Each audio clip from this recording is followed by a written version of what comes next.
guys, this is Will, and this is the Nightmare Narrative Podcast. And tonight I have a special guest. This is the guy that wrote Ghost of Yorktown, Jeffrey Santos. He is also the founder of Yorktown Ghost Walks, and is also the director of a little known group called Virginia Paranormal Investigations.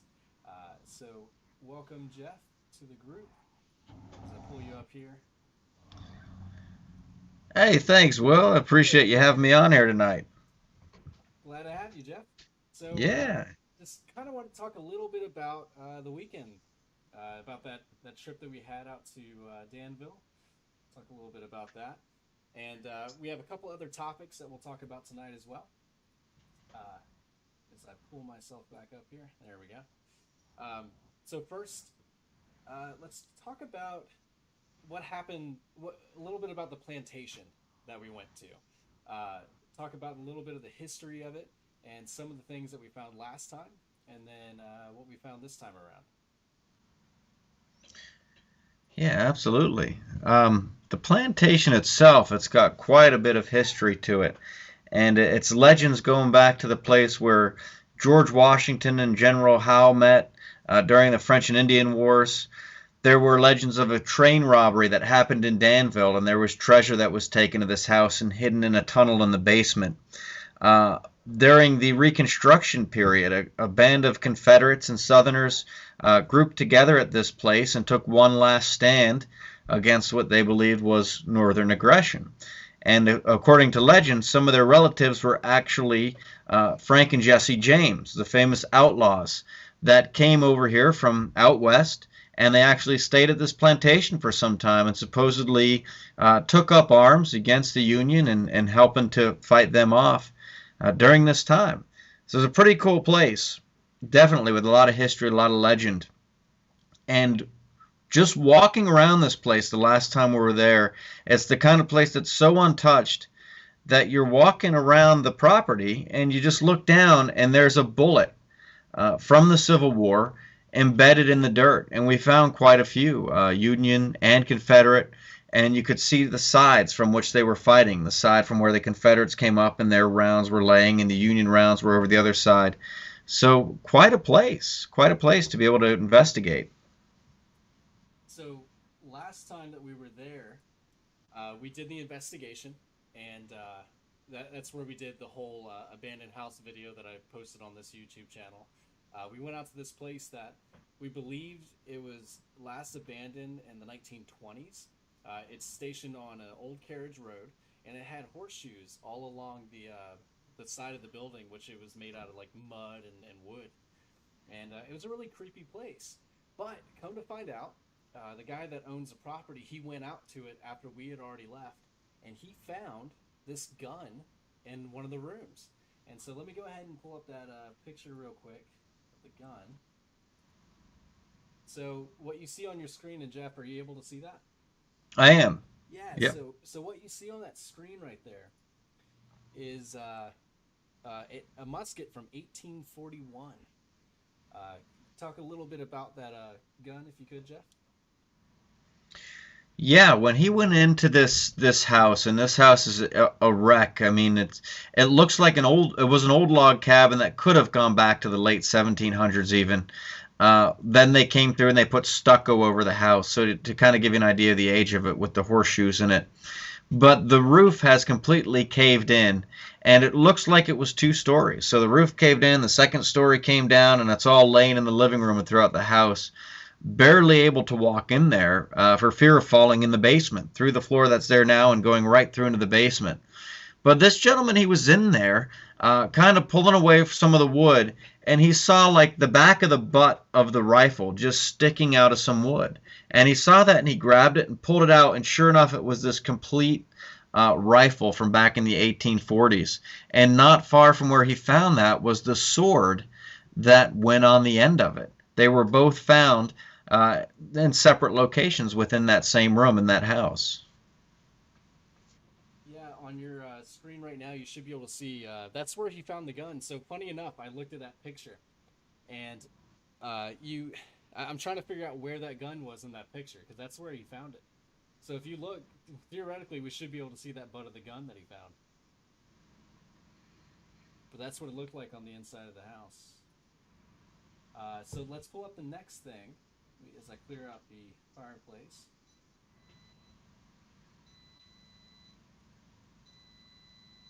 Turn this over. So right there, Jeff, if you want to talk about some of the objects that you see. Yeah, absolutely. In the bowl, if my memory serves me right, okay, the bullets that have the three lines were Union bullets, and the ones with the two lines, the two grooves, were Confederate bullets. So these are bullets that he found on the property, and you can see the ones that have been fired off. The ends of them kind of look like they're squished in. Some of them even look like they have hit something, whether it be a tree or a person. We don't know by any means, but you'll see the ends of them are kind of have marks in them from where they hit some, and some of them are kind of caved in. Maybe not completely visible in this bowl. But beneath it is an arrowhead that he found. He's been finding arrowheads because the Occaneechi Indians had an encampment, a village, on his property. So the history of this place goes back even before the settlers, back to the Occaneechi Indians. People, when they first moved in and built this plantation house, they were still having trouble with the Native Americans, going back and forth with battles. But he, down where this village was, he finds all kinds of arrowheads like that.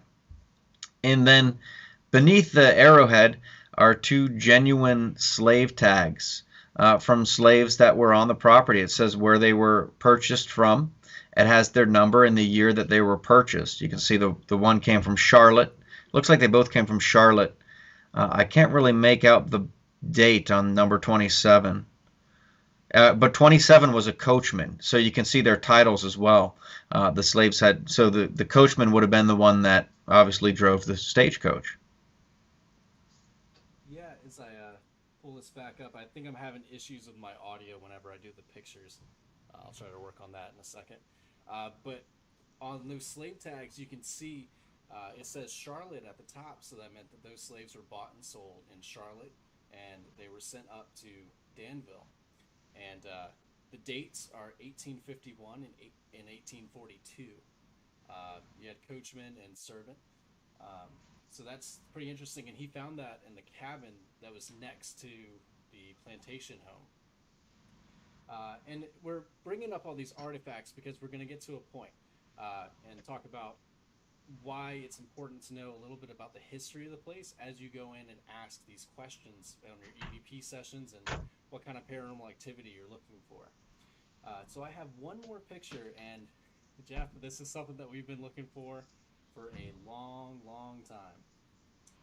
So I go ahead and pull this back up for you. So, yeah, let's talk about this. Yes. Now this is exciting. There's a place around here that we've been researching for years, a place called Old House Woods. And it's hard to decipher with a place like this what is actually legend, what is actually truth. And this brings some of the legend to life. This is treasure that was found, coins that were found out in Old House Woods. Now, for the longest time, it was just legend, as far as we knew, that this treasure was buried out there in those woods. Few different legends of how it got there. Some say pirates, some say Spanish, some say the pirates stole it from the Spanish and buried it out there. But these coins do predate the colonies. They go back to, I think the oldest one was around 1342, one of the oldest coins in this collection here. And this gentleman, he's does metal detecting. He's done it for 20 plus years. And he was out at where the alleged location of the original house that Old House Woods was named after. He was out in that area, and he found several of these coins out there buried not far from that house. And they were kind of scattered because he said, it's interesting, he said if you take a handful of things and put them in the ground, 10 years from now they'll be spread out. It's the way it works.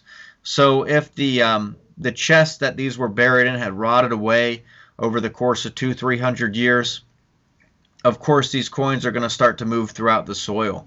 And he found these, showed them to us. We actually got to hold these, hold the treasure, part of the treasure from Old House Woods, which was just amazing. Yeah, that was pretty cool. To actually see, like, hey, all the legends are true. Like, back in the 1500s, you had the Spanish kind of ruling the seas around that area, around Gloucester, around Matthews. and then you finally had the English colonists that came in, and they talked about the Spanish being here in the area. And so that's pretty neat to be able to see that kind of stuff and to be able to hold coins that were basically medieval in your hands. So maybe one day Jeff and I will head out to Old House Woods and go metal detecting, see if we can be able to find some of this lost treasure.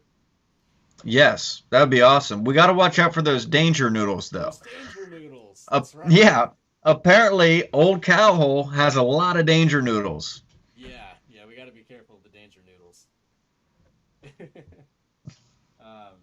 So as I was saying before about knowing the history of this place, so looking at these artifacts, looking at some of the things that the client found on his plantation, the reason being is because you want to know who you're talking to. So for instance, Jeff, when we went to the abandoned house this second time around, which I'll post that video up on the YouTube channel, it was pretty neat. Myself, Will, and Jeff were there as we went around the ruins, and we found some pretty neat things in there. But going back to the house the second time, talk a little bit about how some of our questions may have changed based on the new knowledge that we've gotten at that place.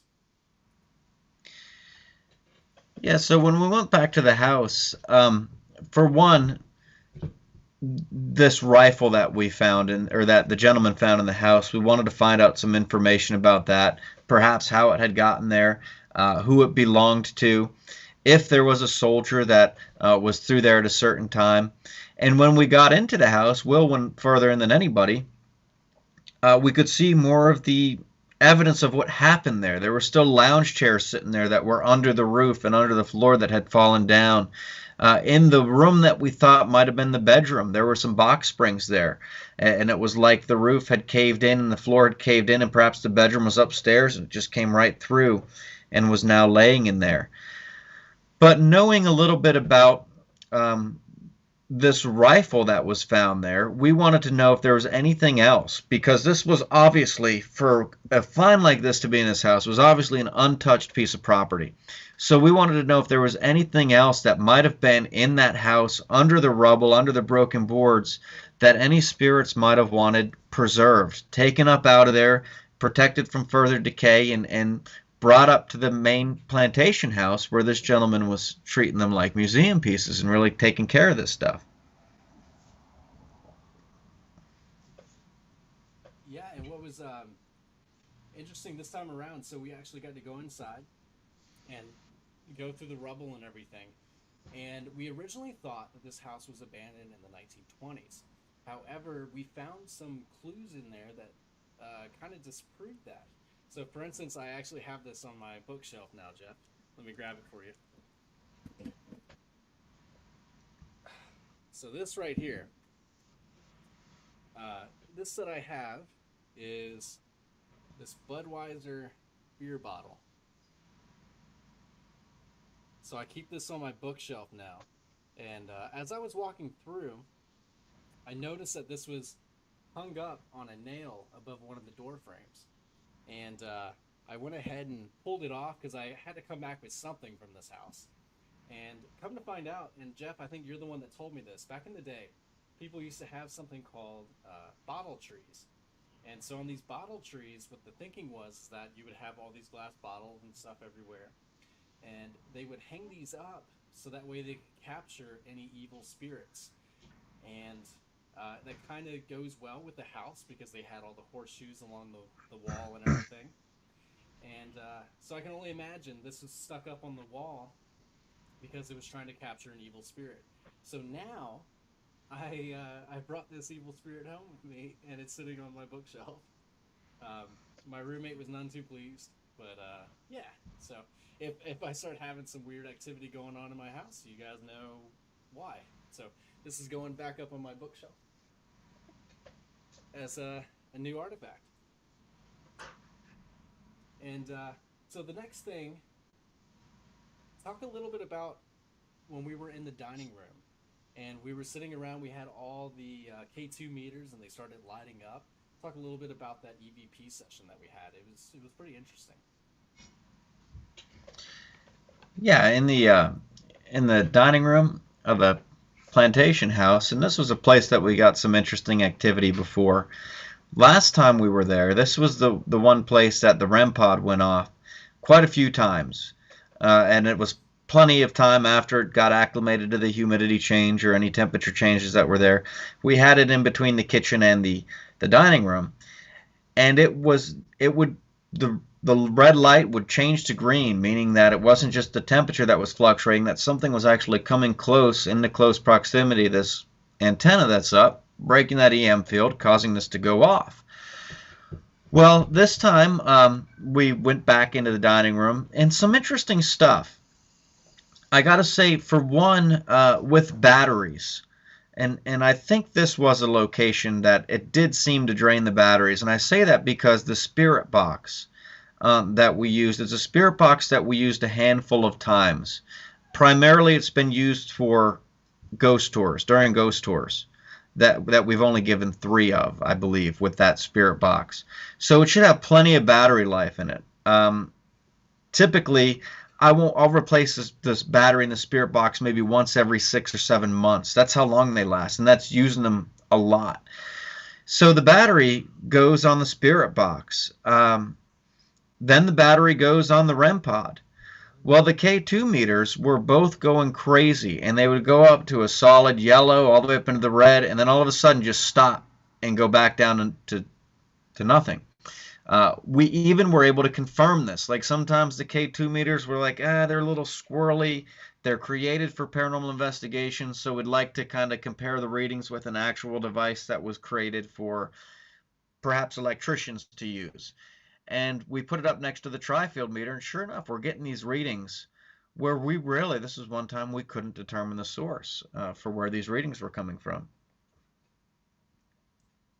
Sorry, Jeff, I'm fixing your audio real quick. I can Sure. see that's a little bit louder than mine. So you can barely hear me, but then yours is turned all the way up. There we go. Hopefully that works.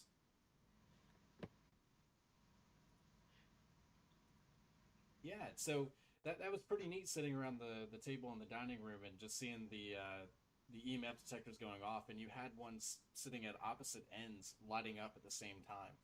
So that was pretty neat. Now, after we did the session there, or even before, we actually went to a place that we didn't go to last time. So we went out to the basement at this plantation house. So Jeff, what's down there in that basement? That basement is it's one of the more creepy basements, and Will was more than ready to go down and sit in this basement all alone. While we were far, far away, but it was full of water. Uh, Not deep water, but several inches of water were down there covering the basement floor. So we couldn't get down very far. So we stopped at the top of the stairs, and that's where we set up the REM pod and the spirit the digital voice recorder. But down in the basement, there's this hole that has a bunch of trash packed down into it. And the gentleman told us that according to legend, this hole was perhaps a tunnel. And this is tied into the train robbery from Danville. They took this treasure down there and supposedly hid it in that tunnel. It was also perhaps an escape route from when the Okanichi would attack. They would use this tunnel as an escape route. He hasn't found where it comes out yet. He hasn't lived in the house too incredibly long, but he's in the process of cleaning out this tunnel. But needless to say, it's creepy standing there at the top of the stairs, looking down into the darkness, with only the light from the REM pod. And this REM pod was going off like crazy. This was the one place on this night that it continually went off. And at first we thought it was in response to our questions. It seemed to be in response to the questions. But it got to the point where we just stopped talking, and this thing was still going off. And I believe when the other Will number 2 came in to the basement, that's when the REM pod just stopped. It got silent, and it didn't go off again the whole time we were standing there, which leads me to believe this wasn't something natural that was setting this thing off. Yeah, so while we were down there the whole time, we were thinking, oh man, wouldn't it be scary if all of a sudden, like, as Jeff is taking the pictures, like all of a sudden you just see a woman in like the back corner, and then every time you snap a picture, you see it getting closer and closer until she's crawling up the stairs and about to grab your ankle and stuff. And then you're like, Will, like, what would you do? I'm like, I would help you. Like, I would grab you, pull you up. But it's funny because like whenever we're in these creepy places, in order for Jeff and I to kind of calm our nerves, we'll think about the most ridiculous thing that could happen in that moment. And then so if anything happens at all, it's like, well, it's not gonna be scarier than what we just thought of. so Yeah, that's right. so That's right. it's not as bad because you always think when the REM pod goes off and that green light lights up, you just have something standing over top of it, touching it and everything. Uh, but that basement was pretty neat. I want to go back and find out where that tunnel leads to. See if Yeah. maybe the KKK members use that to get out of the tunnel to go out into the woods to escape the soldiers as they were coming across. Uh, yeah, I'm interested to see like what that guy finds when he starts going through there and cleaning it up. So after we left the basement, we did the abandoned house. We you and I went out to the slave cabin next to the plantation, and I don't know if we've talked about that cabin yet, but at the cabin, it's full of debris, and the guy is slowly starting to clean it up. It was cleaned up a lot more, and some of the bushes were cut down from last time, and that's where he found those slave tags. So we assume that that is the slave cabin on the property. And so Jeff and I are over there. We're doing a EVP session, and I'm gonna try to pull up this audio. I don't know if it's going to work, but I'll give it a shot. So I'll go ahead and let this play. And if it doesn't work, then I'll just put it on the video when I actually upload it. So I'll go ahead and let this play for you. But to lead into it, we're asking our questions, and I ask, is there anything you want to tell us? And so on this audio, in between me talking and then me talking again, you'll hear to me what sounds like yes. So I'll go ahead and play it for you. It'll play the clip all the way through, and then it'll just play the part where it says yes, and it cleans it up a bit and gets a little bit louder. So I'll go ahead and see if you guys can hear it. And yeah, before we leave, is there anything that you would like to tell us? Or a message that you would like to pass along? Before we leave, is there anything that you would like to tell us?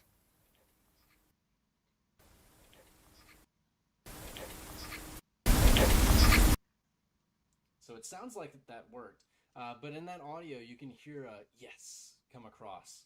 So when I do the video of the abandoned house, as well as when Jeff and I went over to the cabin, I'll put that in the video so you can be able to hear the audio a little bit better. But that was just some of the things that we found. So I'm going to go ahead and bring it back over to Jeff. So let's talk a little bit about some of the topics, some of the questions that we get about paranormal investigating. And guys in the chat, if you could, go ahead and send us some of your questions that you may have, and we'll go ahead and get to those towards the end of this video. But Jeff, how do you get started as a paranormal investigator? That seems to be one of the major questions that I get. Yeah, that's a big question, and a lot of people say, you know, I don't have the money for it, or it seems like an expensive hobby, and it's really not an expensive hobby at all. For the longest time, I didn't even have any equipment. I just went out and I wandered around reportedly haunted roads and went out to these urban legends and explored a place called the Brandywine Valley, which wasn't far from where I grew up. But even after that, even when we started the team, for quite some time, all we used was a digital voice recorder and a camera. A lot of the investigations we didn't even take a whole lot of video of, just of the EVP sessions and stuff like that. But to get started, of course, it's always good to have really a passion for the unexplained, the unknown. If you're thinking of doing it more so for the thrill, for the entertainment, most people that I've seen that were in it for that didn't last long because they find out soon that it's not like on TV. It's not all hell breaking loose at every investigation, or really most of the investigations. You get to see a lot of cool places. You get to hear a lot of awesome reports, meet great people. But most of the evidence you find comes when you go back and you're listening to the audio, or it comes in an interesting picture that you see that could be something. But to get started, like I said, all you really need is an interest for it and some places that are safe to go out to. And a lot of these places, of course, aren't safe, so you probably want to go with somebody. Find somebody that shares your interest because you don't want to go alone out in the middle of the woods or in these dark roads by yourself. At least take a gun. Yeah, take a gun. It's not the ghosts that scare us; it's these people, man. There's some weird people. Like we met some weird people on investigations. Right, Let alone right. some of the people that could be hiding in those woods. Uh, oh, so you don't know this, Jeff? I talked to this girl at my work. Before I tell you, I want you to kind of set it up a little bit. Uh, so, what's one of the most haunted places in like the Hampton Roads area? Would you say? In the Hampton Roads area. Yeah, Um, I've really always thought Old House Woods, Old House Woods. but going on to that, is that what it was? Was Old House Woods? I disagree. I think it's Crawford Road. Oh, yeah. Well, of course, York. If you're talking about like areas, yeah, Yorktown. I think Yorktown is the most haunted area in possibly the state. Yeah. So I'm biased though. I'm a little biased. yeah, well, yeah, I'm biased too. Crawford Road is probably one of the scariest places that I've been to. Even though not much activity has happened, I see some of the questions that are coming in now. Um, but anyway, this girl at my work, she actually used to be one of the Park Service people, and she's getting me in contact with the lady that now runs it, so that way we can get permission to go out to the radio tower, out to the bridge, and actually be able to do an investigation at night without being arrested. That's awesome. Yeah, That'd be great. so I'm working on that. That's a big step to being able to do the documentary that I want to do. And yeah, we'll go out there do an investigation without the risk of being arrested or shot. And yeah, we'll see how that goes. But I'll let you know how that comes along if they actually say yes to a bunch of ghost hunters going out to the Crawford Road at night. We'll see how that goes. But I do have a question that came across, and I'll go ahead and ask these to you. The first one that we have is from uh, Victoria. She asked, "Do you guys have any prayers or rituals that you perform before and after for protection?"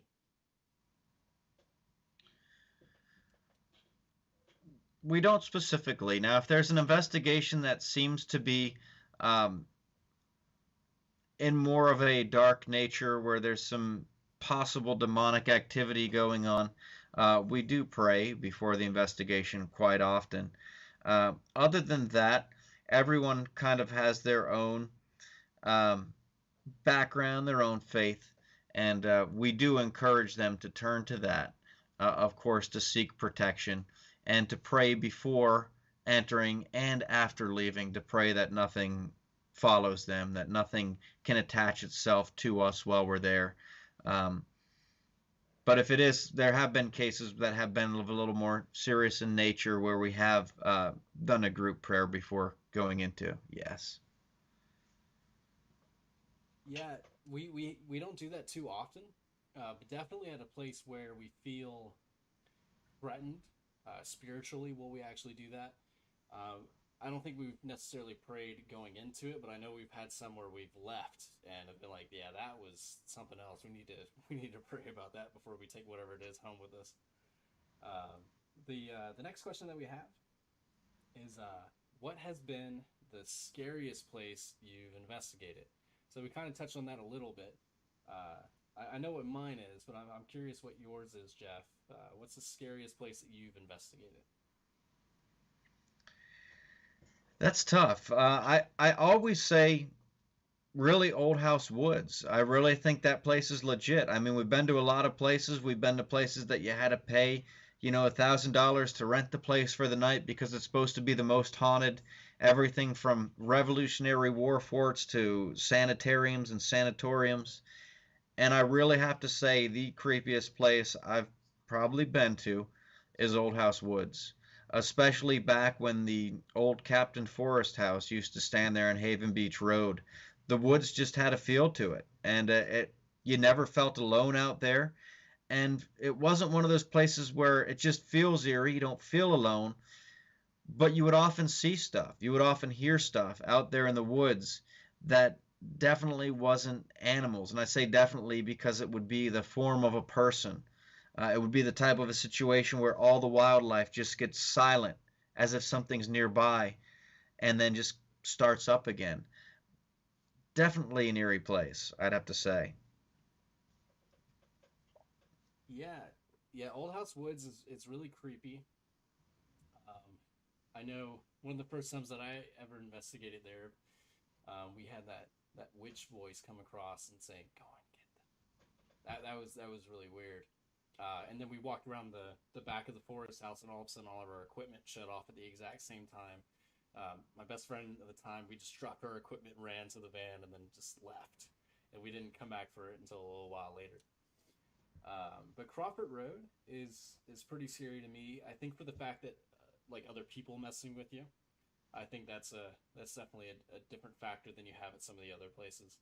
And yeah, the other one was the house that we were at out in the western part of the state. Just did the video on that of being inside the house and things being thrown around, objects being moved, the basement door slamming shut. That was pretty scary to me anyway. I don't know about you, Jeff, but that scared me. And I think you caught it on your gas grubbing ghost video when we're standing in the dining room and all of a sudden the door is slammed shut. Uh, so Yeah, we did catch something on there. It was a sound. It was a loud thump. I don't recall if it was the door or if we thought it might have been that box of EpiPens or something like that. You remember there was a box of something laying there in the hallway that wasn't there before? yeah, we had the EpiPen. The EpiPen box was thrown there, Yeah. and then the other thing was the basement door slammed shut. Yeah, we did. I think we did get that. I don't remember if it was the gas grubbing ghost or the regular video. Uh, I'm not sure. Sorry, taking a look at some of the questions that have come across. Um, yeah, thanks guys for the questions so far. We it looks like the most people we've had at one time is 20. That's awesome. Yeah. That's seven more than last time. Let's keep it up. Let's keep this going. So Jeff, if you don't mind, every other Monday, I would like to be able to do this as we kind of let the Wawa and the Sheets food kind of digest a little bit, and we reflect on the weekend that we just had, and talk a little bit about some of the scary stuff that we encountered. We did have an investigation on Friday. Not too much happened. It was a really cool house to go into. At least I enjoyed that. Right. That was here in Hampton. Uh, but I gotta say, uh, this doesn't have to be a tradition. This doesn't have to be something that every time we go to someone's house, this actually happens. But these people, they gave us all this alcohol. They were like, "Here you go," and so they sent us home with some wine and a whole bunch of like Bud Light and stuff. They were like, because Yeah. we do not accept payment at all. We don't. Uh, Ed and Lorraine Warren, one of the original like ghost hunters, they always said true to form, do not take any sort of payment from the client because it makes it look more like you're doing a job and not something that you're passionate about, something that you're there to help them with. So that's something that Jeff graciously has taken up, and he's been very true to that, which is awesome. So I really appreciate you for doing that, Jeff. Um, Thank you. Thank you. the other thing, but they gave us alcohol, and we're not going to say no to that. So we took Yeah, that home. they were cleaning out their fridge. You know what I Yeah, mean? yeah, It they was were like cleaning doing out the them a fridge. service, I suppose. Um, but yeah, I see you guys got a few more questions coming in, but I don't want to take too much of Jeff's time tonight. I know it took us like an hour to get ready. Oh, that's okay. Yeah, plenty of time. Cool. Yeah. So did you have any questions that you wanted to answer, Jeff? Like anything that you have that comes to mind? No, I saw one up there. Someone said the Duke of York, they had some weird experiences there. I actually have a few interviews from that place of some strange things that happened. One that comes to mind was the off season, and the lady was going upstairs and just doing the rounds, and she heard these two men talking about this map on the wall, and there was nobody there. Uh, so I'd love to hear that. I'd love to hear what experiences. Love to hear experiences from Yorktown and the area. Yeah, Yorktown is pretty cool because it's local, so and it's free. Yorktown, Williamsburg, it's one of those cool places that you can just go to. You can do an investigation on the street. You can go up to all the historical buildings at Yorktown. I would like to plug a little bit. So, you wrote this book.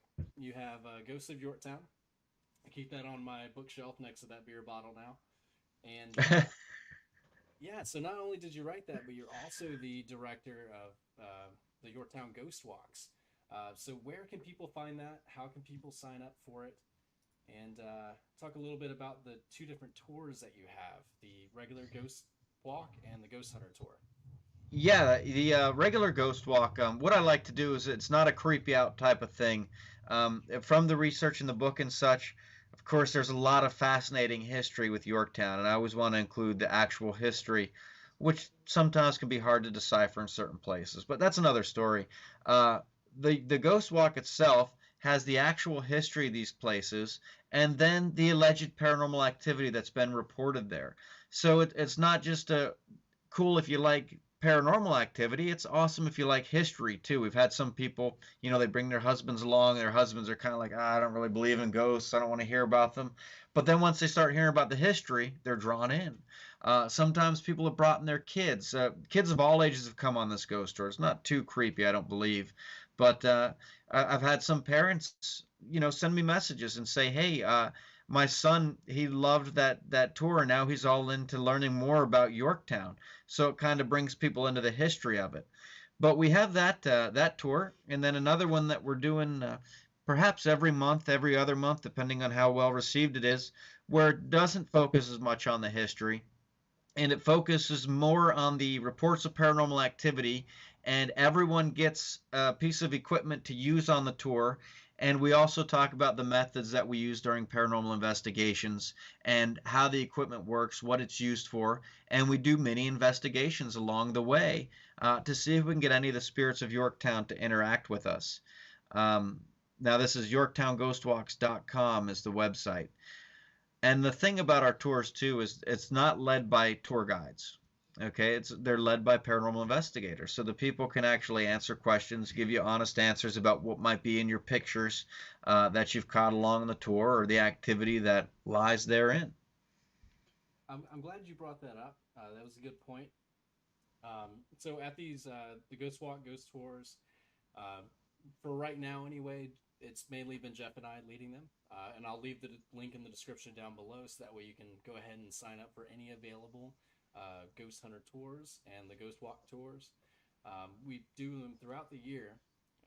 We pick it up a little bit more when it starts to get fall and it kind of dies down a little bit. Only select dates do we do it. So I'll leave that in so that way you guys can sign up and meet either myself or Jeff. And yeah, so a lot of the questions that we get on the tour, and we encourage people to take pictures all the time. And one of the biggest things that we see is people taking pictures of the windows and stuff. And they're like, oh, check out this orb, check out this orb. We get one of the biggest things that we get is people showing us orb pictures. So Jeff, kind of set the record straight. What what do we think that a typical orb looks like? What are the attributes that you would say that a paranormal orb would have, as opposed to a bug, a speck of dust, or moisture? Sure, yeah. Now there's a lot of anomalies with the camera.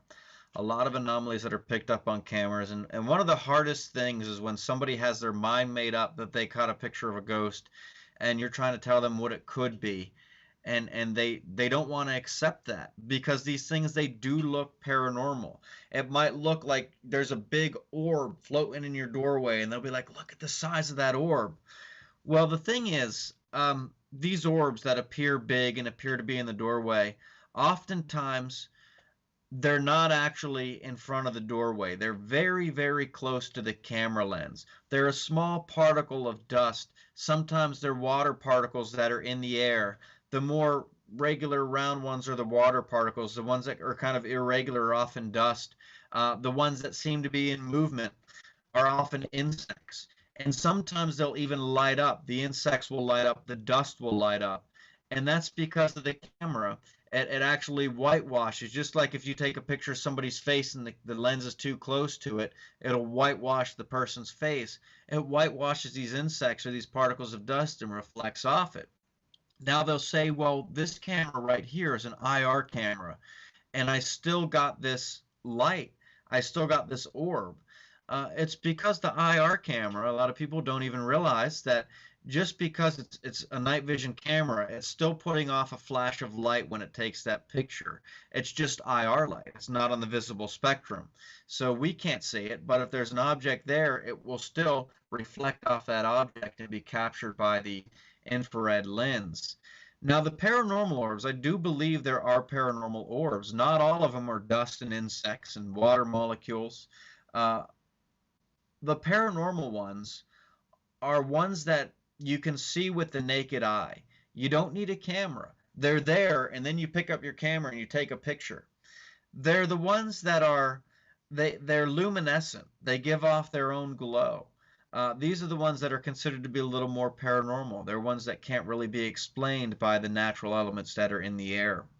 And the iPhones, the way that phones are now, it's perfect to be able to make, to be able to get pictures of orbs because of the size.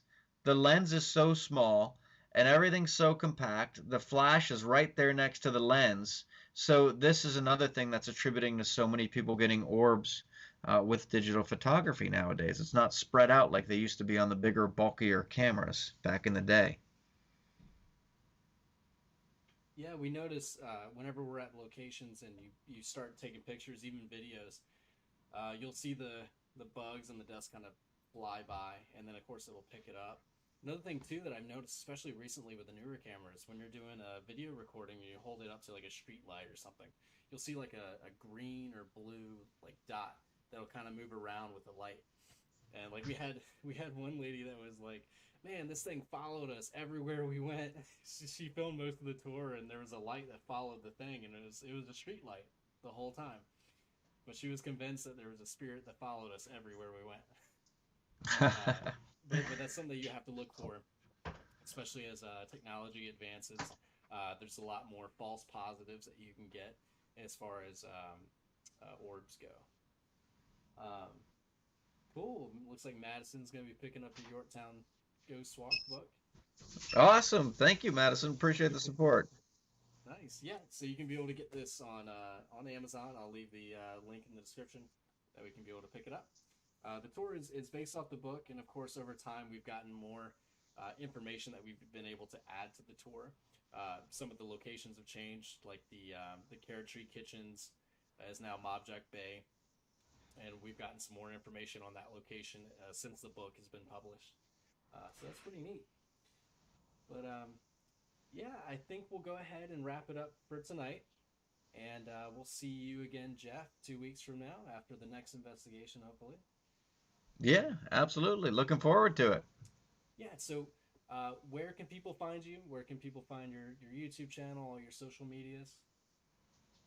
Sure. It's youtube.com/Virginia Paranormal. That's where we put our videos, our investigations, and there's the Gas Grub and Ghost as well as the Paranormal Case Files. If you're looking for the paranormal stuff, I'd recommend the Paranormal Case Files. I got to put up the disclaimer. Gas Grub and Ghost really has little to do with the paranormal. It's mostly the antics of our team as we're along our travels all over the state and eating food. That's what it's primarily about. So tread lightly if you go on the YouTube channel. You might want to check out the case files. Like I said, if you prefer more of the paranormal stuff, pure paranormal. Yeah, my favorite thing is like as soon as I see that you post a Gas Grub and Ghost video, there's automatically a dislike because it's like, where's the ghost? Where's the ghost in this Gas Grub and Ghost video? Yeah, yeah. It comes up like in the first 30 seconds. It's there's one troll on there. That's who it is. Yeah. Yeah, same guy every time. I like the one video that you did where it was like gas scrub and 52 minutes later, ghosts. Oh, 54 minutes and no ghosts. Yeah, 54 Yep. minutes and no ghosts, and you still got a dislike. Yeah, They're and I like, even put "Where's up the a ghosts?" warning. You I did. even put up a warning on there. I said, this is going to be a waste of your time. Do not watch this video. Like, how can you put a thumbs down on that? I don't get it. It's I gonna could be see if I didn't warn them, you know? it's gonna be a waste of your time. And they still didn't. And then we immediately have to go in the comment section and be like, well, if you didn't like this one, check out next week's video. Here's the link, blah blah blah, case files. And yeah, they're still not happy. You can't please everyone on the internet. No, absolutely not. Um, but yeah, so the Nightmare Narrative podcast, it'll be set up like this every other week. If we're able to, we'll go ahead and get Jeff Santos on. We'll talk about the previous weekend's investigation. And then every other Monday will be whatever paranormal topic or something scary that has gone on throughout the week. I know I talked about it last week, but the monoliths that have kind of been popping up. You had the one out in Utah, then Romania, and then now there's another one. There's a third one now, Jeff. Is there? Yeah, I Is that can't. in California? Is that in Yes, California? yeah, Yeah. yeah. They're popping up everywhere, man. What's going on? Are Well, aliens taking over? Like, I think it's aliens, really. No, actually, I was I was looking into it since you told me about it, and I couldn't believe like these things are there without explanation. And there are a lot of different theories, but one of them, I believe it was the one in California, the four artists who created it actually came forward and admitted to creating it. And then the one in Utah that disappeared, there were some pictures of some men that came. Four men came and apparently took it in the back of a pickup truck or something like that, and they posted it on their what is it, TikTok? They posted on their TikTok page or one of those social media pages, and people started giving them death threats and everything like that for taking the obelisk. I guess back in the 60s, there was some kind of a movement for people to make art out of natural elements from the earth. So they started making these things, calling it some kind of an earth art that they would make in obscure places. And people wondered if perhaps that's what it is. But then there's some of them that I couldn't find an explanation for. yeah, I don't know about those. I'm interested to see if another one pops up by the time we come back around to the next video. So, yeah, who knows? Maybe it's aliens. It's always aliens, right? Yeah, I mean, if they can't find an explanation, it's got to be paranormal. If Yeah, science can't explain it, it's aliens or ghosts. that's it. That's what people have been saying for thousands of years.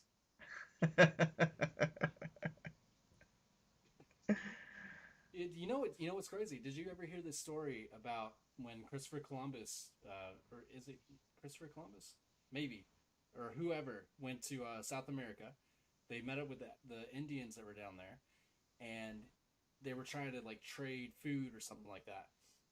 Anyway, the Indians wouldn't give them food, so he decided, oh, I'm gonna pretend that I have control of nature, and so he went to them and he said, look, on this day, I think it was like 5 days later or something like that.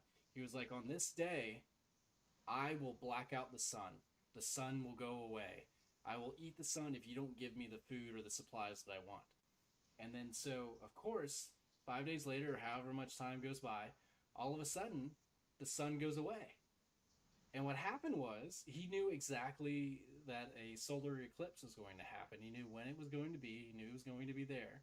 And then, so he called upon science to make something that to people that didn't know think it would be an act of God or something paranormal.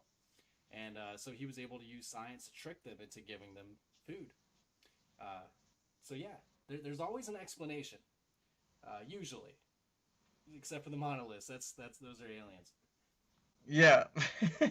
But I like stories like that. Yeah, right, right. People using science to their favor. But Jeff, thank you so much for joining us tonight. We'll see you again 2 weeks from now. Oh, and also, I meant to mention this. You do have a video coming up this Friday. Yes, yes. every year for a while now. We used to do what was called the paranormal pub table, where we talk about the paranormal at a pub table. But now we've done Christmas specials every year. This year it's going to be live, so we'll be on doing a live paranormal pub table. Will be there hopefully. Um, Linda will be there, myself, and David might even make an appearance. So we'll see. Will David and Will be in the same room? Now that I said that, one of them is going to back out, I guarantee you, because we can't get those two guys together. Same No, person. no, we're the same person. I finally met David once. I met him when you guys were going to Briley Pond. I got to shake his hand. He's real. I'm real. That's gonna be weird. We're gonna be in the same room together. Yeah, we'll see. We'll see. I hope so. I wonder, like, if we're on camera together, we just disintegrate. Like Hey, it'll this. be a Christmas miracle. A Christmas miracle. Christmas. It's like two alternate universes like colliding, and it just can't happen in the same space. Yeah, Uh, it's like one of your friends comes to work. It's like, wait a minute, these two worlds don't go together. You yeah, know? Hmm. you can't have work and home life together. Yeah. Nope.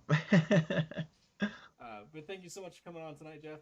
Um, Yeah. Thanks, Will. Appreciate it. I appreciate it, and appreciate you, and I appreciate everything that you do for the paranormal community, especially here in the local area.